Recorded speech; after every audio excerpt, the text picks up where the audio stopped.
I want to instill that confidence and that habit, that healthy habit of being good at forgiving yourself, but it has to come at an early age. I got married being convinced that I was never going to have kids. Your childhood is not going to affect the way that you're going to be a father. I think things are going to get a lot harder.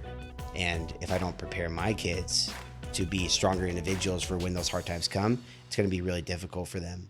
Welcome to the Rad Dad Podcast. This is episode 31. I have Jared Harris here, which it's kind of a coincidence. We didn't plan this, but episode 30 was your little brother, Brandon, my good friend. So it just worked out that you're episode 31. You guys are back to back, which is awesome.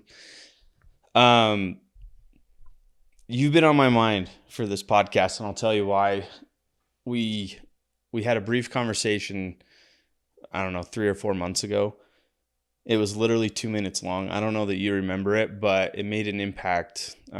Just some of the words the way you talked about your experience with fatherhood, I was like, okay, I got to get him on. I got to pick his brain now because I could tell how passionate you were. So I'm glad to have you on. Before we get into that, though, just talk to me about some highlights from your childhood. Yeah. First, I'm trying to remember what I said with that interaction with you. Yeah. So sorry, what was the question? Experience I've had with my childhood? Just some highlights from your childhood, your upbringing. Yeah. So I haven't. It's funny we talked about this before, but I haven't yet watched Brandon's recent podcast, so I'm not sure if you've had asked this question to him or not either. But it kind of goes and it comes and goes, right? So I think a lot of my childhood is a grand experience for a lot of different experiences that I had growing up. A lot of good, also a lot of bad, and there's some history there as well. But I think a lot of good memories I've had is honestly. And this brings me back to Brandon. We've been best friends for most of our lives, and we fight like hell, like brothers do, right? But we've had a lot of really good memories with each other. I think one of my fondest memories I've had was, so we lived in Georgia. We grew up in Georgia, and I moved out to Utah when I was 16. But if you don't know Georgia, it's filled with woods, like different types of trees, pine trees, oak trees, and they're all like 1 inch from each other. So it's really dense. And so we would have something fun we would do as kids is we'd go out in the back of our woods and we would just push trees down or explore, just be crazy boys, right? And so we would knock these dead trees down and we would push them back and forth. And little did I know that that's like incredibly dangerous, but we had a blast doing it. And we would go in the backwoods. We get poison ivy all the time and we just cause trouble. And yeah, we had a lot of fun together. That's a big highlight growing up. Awesome. I love it. Brandon, I asked him the same question and he started going the same direction as you, but then it took this weird turn to where he started talking about torturing animals. Okay. I was like, I don't know about that, Brandon. Yeah, but... I don't know if I watched it. I haven't watched the episodes. So it'd be fun and interesting to watch because I'm like, well, Brandon, I mean, are you a serial killer or not? But anyway. That's what I brought up. Yeah. But, total Brandon fashion. Exactly. Other than that, bump in the road, it was awesome. Is there a skill that you learned in your childhood that you still use to this day? Yeah. And I'm going to be a little bit more philosophical here, but I think one of the big skills that I learned as a kid was patience in others. Something I realized growing up was that people were imperfect. And I learned that at a very young age. Understanding that, the people that you may have trusted or may love or look at a high stand or at a high level or put on a high pedestal, come to find out that they're not as high or as perfect or as important as you may have thought they were. And so understanding early enough that people are imperfect, but also at the same time, learning empathy. And that's followed with me. And I talk about this often with my wife. And that's something that I truly want my own kids to have, is to be able to see the imperfections in people, but not judging them for it or not holding them accountable to it. And something that I've been developed over time and saw at an early age was understanding that people were imperfect, but at the same time, it wasn't their fault because of what was happening to me at the time, right? Or what I was experiencing with certain people that I trusted and loved. Was that lesson of empathy and patience something that clicked at a certain point, or was it something that was developed over time? I think it was developed over time. It's funny. Brandon and I are pretty different as far as we handle our trauma differently. Brandon's was a very more abrasive type. He definitely handled it as far as like a strong, I push back against you. I was more of a submissive type. So I definitely took it as not fighting so that it can make it easier, which in turn made me a little bit more submissive personality. At the same time, also taught me to be a little, to watch people more and to understand or try to understand people more. So I sat and thought a lot. It was a lot of thinking. And I think that over time, to answer your question, I think it developed over time. The more that I observed, the more that I watched, and the more that I kind of thought about why people were doing the things that they were doing, why people were imperfect. And that has followed me throughout my entire life. And without putting blame on anyone, it truly just gave me an opportunity to try to understand people. Because my most important thing is I've always wondered why on certain things. I've always asked the question, why is it this way or that way? Why does this person act this way or why do they act this way? And I try to find the B between the A and C. Learning, I'm trying to break this down in my head, and learning that lesson at a younger age is huge, and I'm sure it's guided you to where you are today, because a lot of people, most people probably don't learn it till their adult life or later in life. I think we're so critical of other people and just not patient in general. The world's made us that way, right? For sure. How hard is it for you to have empathy for yourself? That's a great question. And honestly, I think that the phrase "we are our worst critics" rings true more than we could actually imagine. I think we're more self-critical than we tend to believe, right? Subconsciously as well as consciously. Yeah. And so I think that is probably the biggest hurdle that I do struggle with, right? I have made a ton of mistakes in my life, a ton, right? More than I care to admit and more than I care to think about. However, yeah, it can be difficult to sit back and one, be really good at forgiving yourself. That's really hard to do because you know more than anyone what your own faults are, what your own imperfections are, more than anybody else. Yeah. And so it's a lot, for me at least, it's a lot easier to forgive somebody else because I can control that. But it's a lot harder to forgive myself or have empathy for my mistakes when it's a lot harder to control what I do, or it's a lot harder to be more accountable to myself, or to have self-control, or to be strong-minded or stronger will-minded. Yeah. So besides leading by example, how would you teach empathy to someone? I think to go back to my point is to, one, be an example of your own empathy, right? Talk about how you've overcome certain obstacles. And also kind of, and I do this a lot with even just my kids. Now I have a very young family. So I have a 5-year-old and a 2-year-old in August, and they're kids. They make mistakes all the time, right? That's the point of growing up. And it's constantly trying to instill my hopes of what I haven't learned yet into them, right? I want to instill that confidence and that habit, that healthy habit of being good at forgiving yourself, but it has to come at an early age.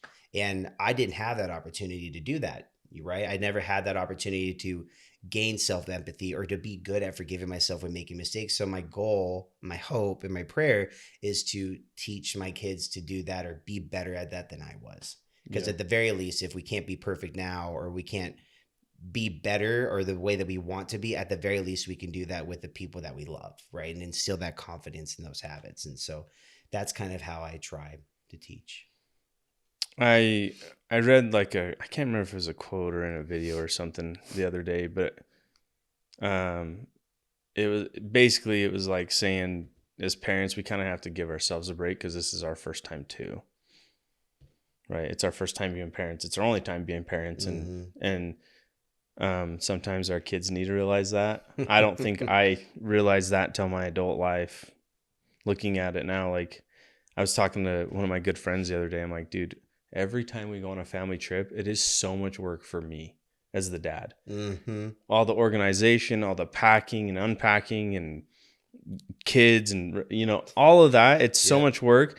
And then he's like, dude, think of how mean we were to our parents and how ungrateful we were on those family trips when we were teenagers. I'm like, oh, it makes me sick. Yeah.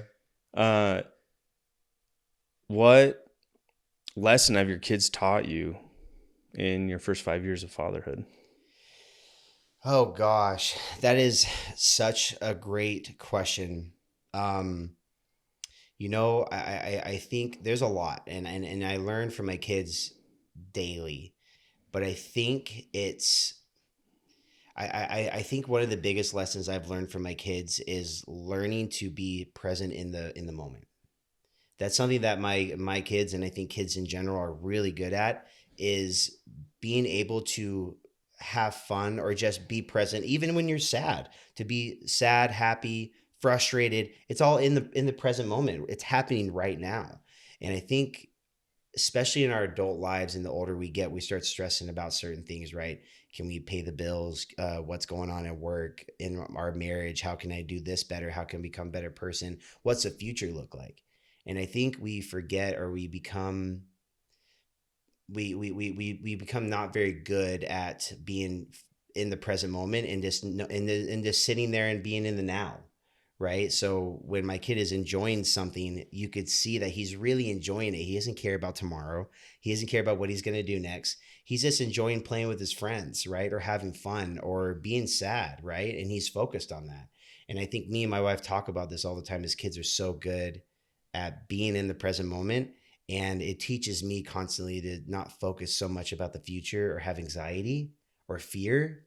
It's more so just in the now. How can I enjoy right now, right? How can I be in this moment instead of figuring out what I want to do next? Because you let go, or it's fleeting as to what's actually happening right now. Right. Uh, Living in the past creates depression. Living in the future creates anxiety. Living in the present can create peace. That's so true. That's it. It's exactly. I feel like I've lost that ability. Just to get a little bit vulnerable, like I was thinking about, we went to Bear Lake on a trip last weekend, and like I just couldn't sit down and enjoy myself. And I feel like it's been that way for like 2 years. Like I've lost the ability to just truly enjoy myself. There's so many stresses and I can't get it out of my brain. Any advice? Yeah, I mean, honestly, and I say that not to no, I say this not to preach, more as like coming from personal experience, because I struggle with it every day, right? And constantly have to remind myself. Fortunately, I have some great kids and a great wife that constantly remind me to be more present and be better. But I think for me, I've come to this conclusion that the more I forget myself, the easier it is to be focused on what's important. And what I mean by that is I think I personally get in the habit of like focusing on what's happening to me right now. How is this affecting me? And I think my selfish tendencies, and I think we all have those, right? We all can have Yeah. those we're humans, right? Like that's just how we're built. And I think my own selfish tendencies can become more focused on what is those feelings versus how can I let go of that and focus on what's around me. So, for example, and it's funny you talked about going on a trip. We went on a camping trip as well, and camping trips and kids are not easy. They're really tough because, like you said, you're packing, and then when you get there, it's like you're trying to make sure that your kids don't kill themselves and fall off a rock, or okay, hey, that's my pocket knife, put that away.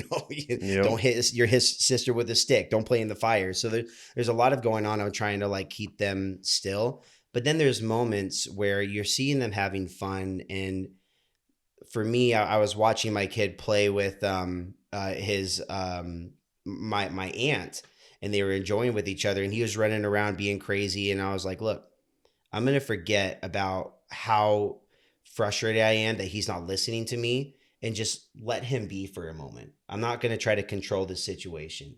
And once I made that decision, I was able to enjoy his enjoyment in what he was doing, and I was able to forget myself. And so it made it a lot easier to just be in the moment and enjoy his own happiness, which made me happy. And I think that this gave me more fulfillment and taught me a lesson. It gave me a reminder of, hey, I need to be better or do better at forgetting myself and the how the world affects me in a negative way, and focus on the people around me, because that actually brings me more fulfillment than focusing on myself. I love that.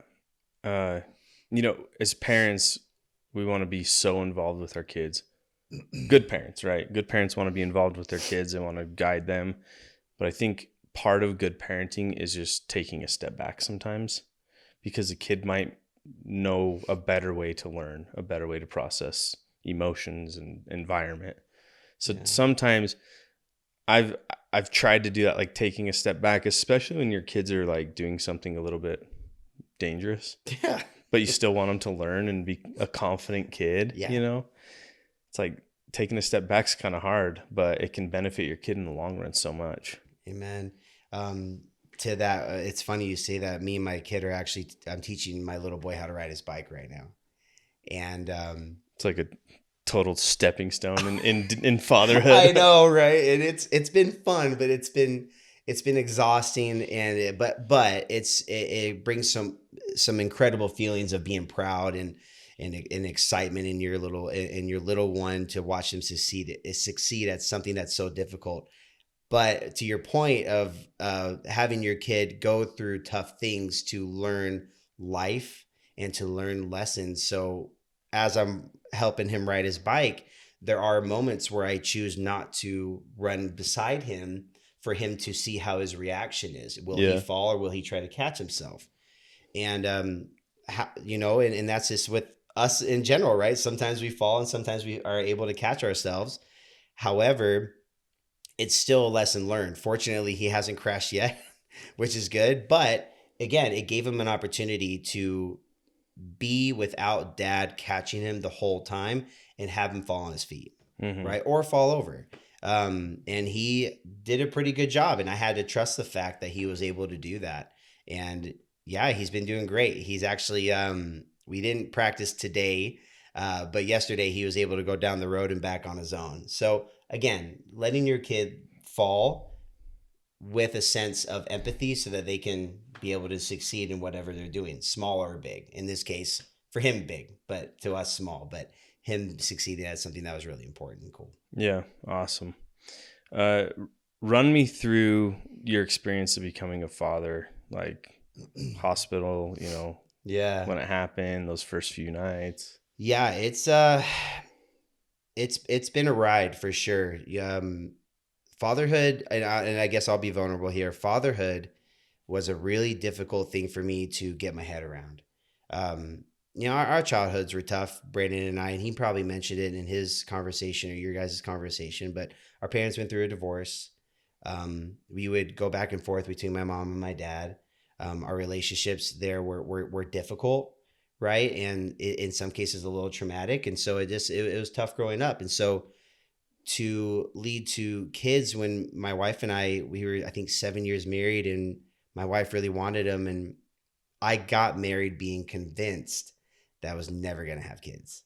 I didn't want to do that. It was too difficult. I didn't want to put my kids, I was so afraid that I was going to put my kids through what I had been through, and that would reciprocate my own trauma and my own difficulties and the examples that I had been given. I was so afraid that was going to transition into them. Hmm. And so Was your wife aware of that? yeah. Uh, yes and no. So she was aware of that, I think, about 4 years into our marriage. So she didn't know anything about my childhood until about 3 or 4 years into our marriage. Wow. I was so afraid to talk about it and to tell her about it, and I wanted to push that down and keep that away from her because that's a part of my life I didn't want to talk about. But the human mind is amazing and also interesting and complex that it found its way out no matter if I wanted to talk about it or not. So it was healthier that we ended up talking about it. But Right. we had a lot of debate and a lot of talk and just a lot of meditating about and praying about if that's something that we really wanted to do. Fortunately, God was a big play as far as, putting that into our lives, even though we kind of jumped off a bridge when doing it. And I was just scared for my life. And I'm like, what the hell am I doing? I'm like, Yeah. I don't think I could do this, but I trust you. And I trusted my wife and we did. And we had our firstborn, Kimball. He's 5, and he honestly saved my life. he is the most perfect little boy. He's my sister jokes he's a Pisces, so if you're into that type of thing, I'm not, but she makes fun of me all the time. He's very like expressive and very wild and crazy, and he has so much energy, and getting him to go to bed is World War III every single night, right? And he's just a nut. But he has taught me and given me so much fulfillment and happiness, more than I could possibly imagine. You hear the saying, you never know what love is until you have kids. And I always thought that was the tackiest thing in the world that people said that, because I'm like, okay, like, It is until you have until you have kids. kids. And then you realize how true, what true love really feels like. Like true love, like I'll die for you love. And now I have my wife, and I of course would die for her, and she knows that, but we both would attest our kids are our everything, heart and soul. And I would go to hell and back to be able to make them happy and give them what they needed. So, or what they need. So as far as, and if I got off a tangent here, I apologize, but just being able to be a dad has affected me in such a very positive way. I hope that answered your question. Yeah. What could have you told your younger self to help you along that path of becoming a father? Your childhood is not going to affect the way that you're going to be a father.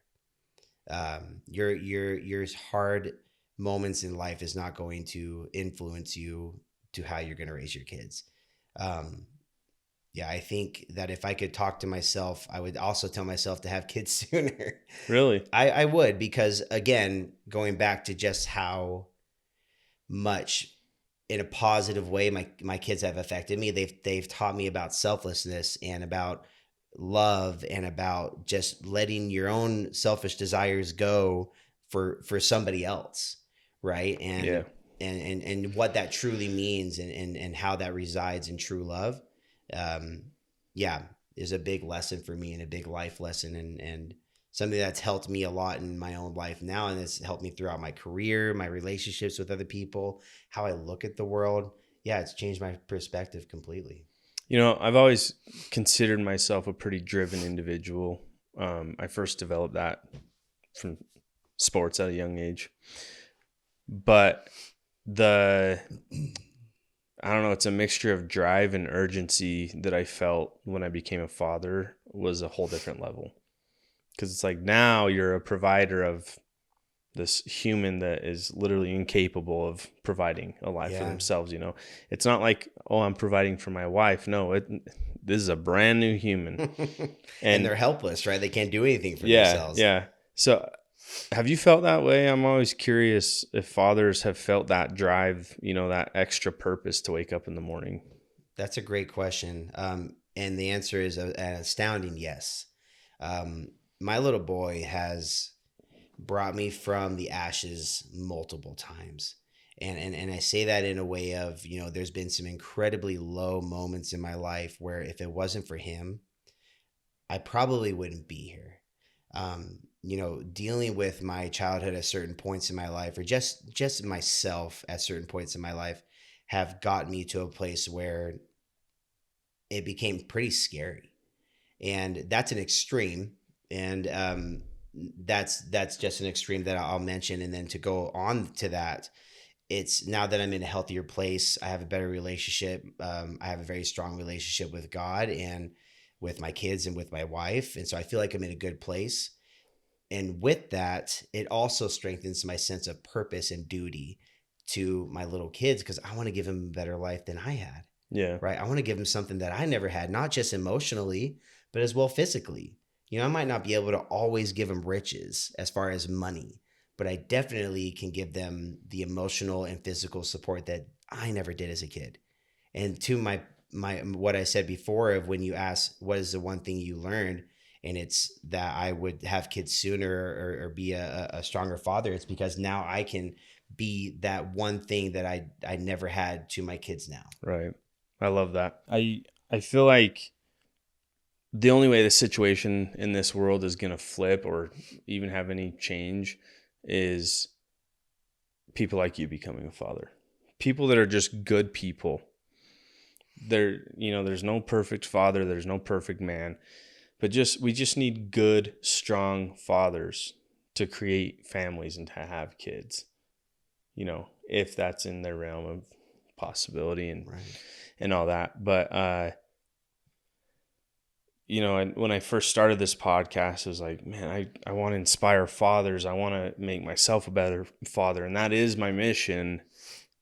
But I have recently realized if I really want to make a change, I need to impact the teenagers, the kids, you know, that's where the future holds change.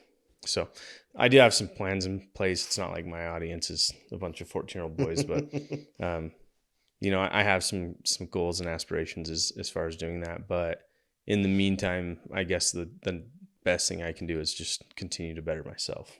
Yeah, and the better your inner circle of influence, right? Like, who are the people that are most going to be influenced by you right now? And that's your kids, right? And the people that are going to look to you the most and respect you the most for your example, right? It's there's so many ways that you can influence teenagers and be a big impact in the world, but to start from a good starting place is creating some leaders that you have actual influence over, like real control over, or real influence over, That's true. and helping build their character to be leaders in the future, right?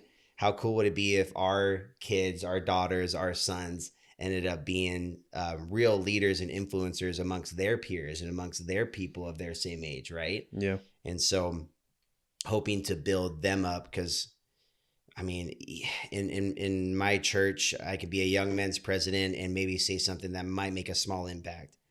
But if I made a son, or if I influenced a son, or if I was a good example to my own son, and he was a powerful individual of people that he could lead amongst his own ages, from now until he's an adult, right? And being that same influence for the principles and the guidance that I gave him when he was a little kid. And so I think the aspirations are awesome, but as you're doing it and as you're going, also being that for your kids as well is incredibly important, I think. And you know that, right? Yeah. I think I would call that legacy. Yeah, that's true. That would be my legacy, right? Through my kids. Outside of family time and family in general, where do you find balance in your life? Who does, right? What's balance, right? I don't know. I'm asking you. I know. Well, then I don't have. I wish I had a better answer. Honestly, I'm still learning. I'm still a student of trying to figure out what balance in my life is. You know, I think I become obsessed with family sometimes, as well as trying to fight those own selfish tendencies in myself. However, I feel like it's also important to have things that fill your cup other than just your family. Right. So, yeah, I do a lot of things outside of work, besides work of creating that distance. I'm training, exercise is huge for me. So I love to keep myself active. I'm always doing something different. So, I used to be huge into weightlifting. Now I'm training for a triathlon.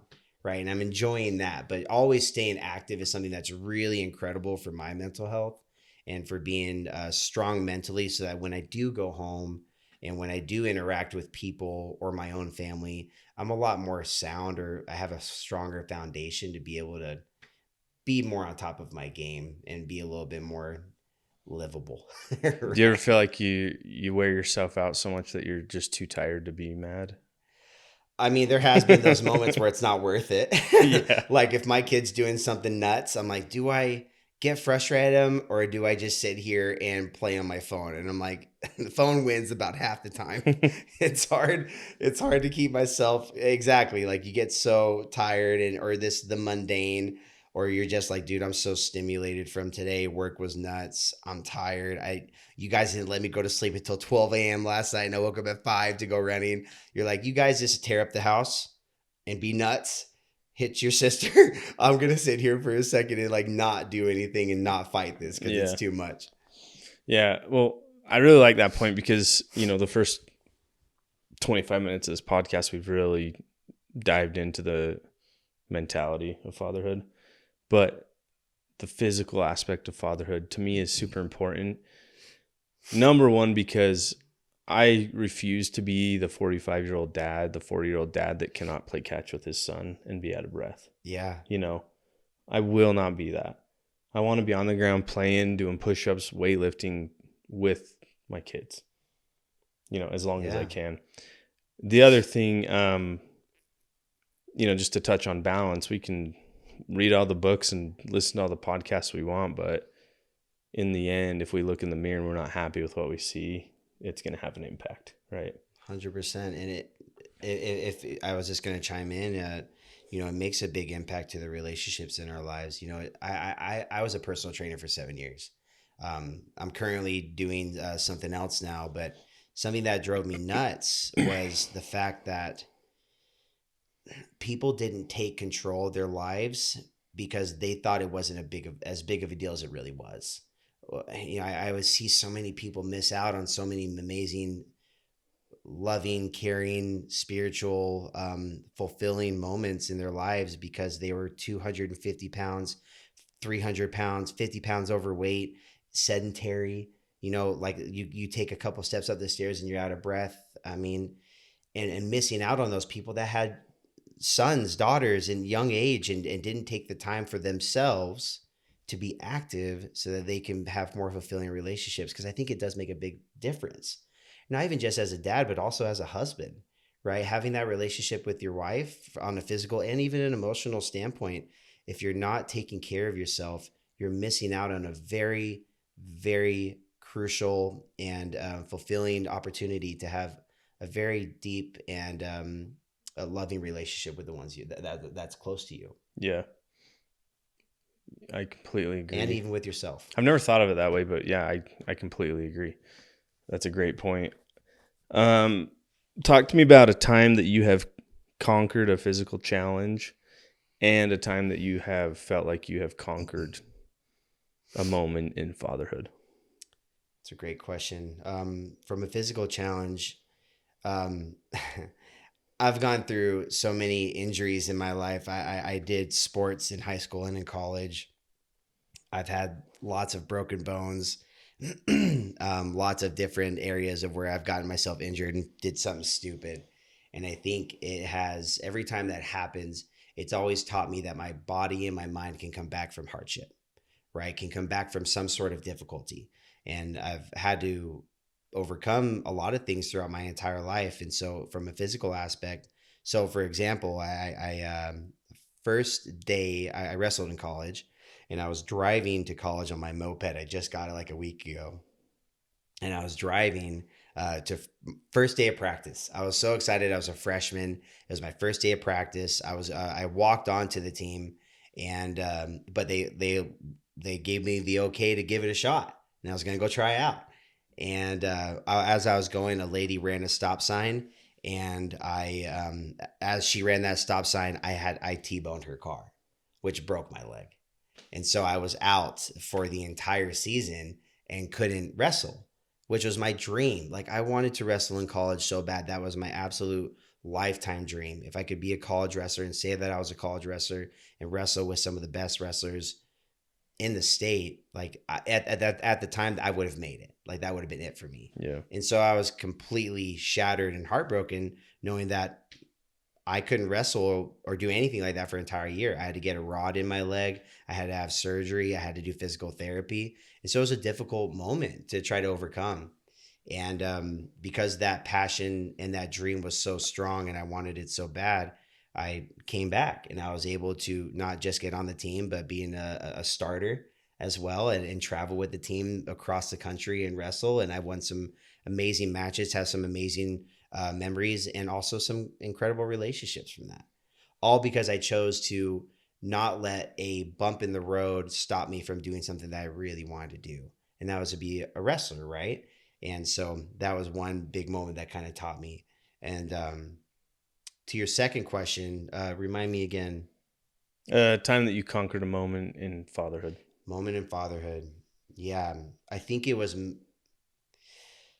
Yeah, so it was realizing or overcoming my own selfishness. So I'm gonna be pretty vulnerable right here, if that's okay. Absolutely. There was a moment in time. So about 5 years ago, my wife's gonna kill me if I talk about this, but she'll be fine. Um, we've overcome a lot. my wife and I. But when we first had our boy, he got to, I think he was about, I think we just talked about this. He was like 8 months or 9 months or something like that. And I went off the deep end pretty hard. And at the time, not real, at the time thinking I was making the right decision of, I ended up separating from my wife. I ended up leaving my religion and just kind of shunning myself from the world, right? And I was living a very selfish life, and I was doing a lot of things that I thought were right at the time, realizing now it was just all about me and no one, and not about anyone else. Um, Long story short, across my moments of vulnerability and being just a menace in a lot of other people's lives. And by the grace of God, without going into crazy detail, by the grace of God, realizing that I had made one of the biggest mistakes of my life. And when I say that my little boy had saved my life, it was because I realized the pain that I was causing and would be causing him if I kept going down the path that I was going. And again, I don't think I personally believe that I wouldn't have come to that fruition on my own because of how deep I was and the things that I was doing. Mm-hmm. I was into a lot of drugs. I was doing a lot of things that were just not what a man with a family should be doing, especially a married man. And so I had a really come to Jesus moment and decided that I was going to put that part of me aside. And there's a lot that we can go into as far as like putting a lot of things away as from my childhood and trauma. But the matter of fact is, I made a lot of decisions that cause a lot of pain. However, like I said before, I was able to kind of change my direction I was going because of the fact I had a realization of what this would be doing to my son, and I decided to turn my life around, become a better father. I committed to being a better father, committed to being a better person. I committed to my religion a lot more, to God necessarily, and to create a better relationship with Him. And that made me it gave me a better realization of what I really wanted and what was really important to me. Unfortunately, I had to go through a lot of pain. I had to put other people through a lot of pain. However, God is great and my family is great, and my wife has been an incredible support system and coach, and just a solid foundation for myself. And my kids have been nothing but motivation to being a better person and a better father. And not a lot of people know that. Not a lot of people know that, but I think it's important to talk about Yeah. because I think vulnerability is very strong, is strength. And I think also talking about our situations and our mistakes. We live in a very social media world where we always talk about all the good things that are going on in our lives. And so it creates this perception of perfection or need to be perfect. And I think it's really important to say, man, I have not been a good person sometimes. There have been moments where I've been a piece of shit. And excuse my French, but it's true, right? And I think it's okay to say that because the more we talk about that, the more we can relate, the more we can also heal and become better people by other people's examples and situations in life, which I think is really important. Yeah. Thanks for sharing that. It just shows how much you have healed that you can talk about that. Yeah. So thank you. Appreciate that. What is one ability that you have being a father that you're completely confident in? Saying sorry. And I say that so I think as parents, we tend to put ourselves on a pedestal and we don't want to seem weak in front of our own kids. Yeah. So when we make a mistake, if I yell or if I get angry or if I accidentally swear or if I do something that is not, I won't be proud of, and that's in my own sense or even towards my kids, that we tend to think, oh man, I don't want my kid to think I'm imperfect. So I'm not going to say sorry or I'm not going to apologize because I don't want them to look at me less than. And I think that's such backwards thinking, right? I think it's better to get on their level and be like, you know what? I made a mistake and I'm sorry. And I Mm-hmm. shouldn't have done that. And I think in their eyes, it makes us look even better because we teach our kids how to be vulnerable. We teach our kids how to be strong emotionally, to be proud enough to say, man, yeah, I didn't, that was not a good move on my part. I shouldn't have done that. And I'm sorry. And that is something that I've really tried hard to let my kid know that, hey, dad's not perfect. And that's okay, because you're not perfect, and that's okay too. Because man, if we don't do that, if we got to stop creating a sense of perfection within parents in our kids' eyes. Because how old were you when you realized that your parents weren't perfect? It was like 2 years ago. I Yeah, don't know. no, I mean honestly though, Yeah. it happens at a later age than it should. Yeah. Right? I think that as kids, we should realize that pretty early, so that we don't have to meet their expectations or meet our own expectations of trying to live up to that. Right? Some good parents, even if they don't realize it, we're always trying to that they're our idols, right? Especially at a younger age, and especially good parents, right? Let alone bad ones, Yeah. but we want to be that. We look up to our parents. And so if we can look at our parents not necessarily as being perfect, but imperfect people that are just trying to be better, that makes it a lot easier for us to grow up healthy and healthy adults, because then we can be better at forgiving ourselves and being vulnerable with ourselves too. I think millennials and earlier generations were raised by parents that did not want to show weakness. Amen. A lot of them, right? And so the ripple effect is that we then have that expectation for ourselves as parents. But if we can break that mold and do what you're doing, which I feel like I've talked to a lot of dads on this podcast where they are working on that skill. They do apologize to their kids. It gets me excited to see in 20, 30, 40 years where our kids are as parents. It gives me Amen. hope for the future, right? I think we're building, if we can get really good at doing that, and if it can happen in a lot of parents, if we can change the narrative, I think we're raising and will be raising a generation of incredibly strong, mentally sound individuals that are going to hopefully lead this world, this nation, and the people that are going to be that generation into a better spot than where we are right now. Yeah. And I think that's really important. For like 4 years of the last probably 10, I just felt like gloomy about the future, because you hear about all the negative stuff on the news, all the wars, and just there's so much negative stuff, and I I just had a gloomy outlook for the future. But starting this podcast and being surrounded by other good men has given me hope again. Amen. My dad, he's a strong man in my life, and he's a big idol of mine, and I look up to him a lot. We just had a conversation about this, and a lot of the times, like you, I get really scared about what my kids are going to grow up into. Like, am I doing a good enough job to raise them to be strong enough to handle what's going to come? Because in my opinion, personally, I don't think it's going to get any better. I think that we need to get stronger. Yeah. I think things are going to get a lot harder. And if I don't prepare my kids to be stronger individuals for when those hard times come, it's going to be really difficult for them. But we don't know if we're doing a good job. And so I had this conversation with my dad of, how can I be a better man or raise my kids good enough to where I know that they're going to be okay? And my dad gave some really good advice. There's this saying that goes around, and I've heard it. Sometimes God speaks to you in funny ways, and I hear the phrase. I've been hearing a lot of the phrase "control what you can't control," because I get really lost in the future. Whereas I forget, and we talked about this in the very beginning, of just being more present, of knowing that I might not be able to control what happens in the future, but I can control what I tell and teach my kids now, how I create them, how I create their future, how I create them as individuals, or how I give them the opportunities to grow and be emotionally healthy, so that when those hard times come, they're going to be leaders and they're going to be successful in their lives.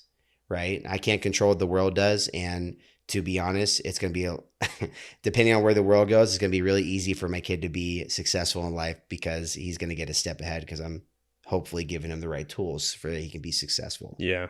Yeah. So controlling what you can control, and I can control my circle of influence, and the people around me. Awesome.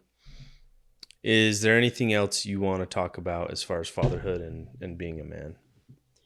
I think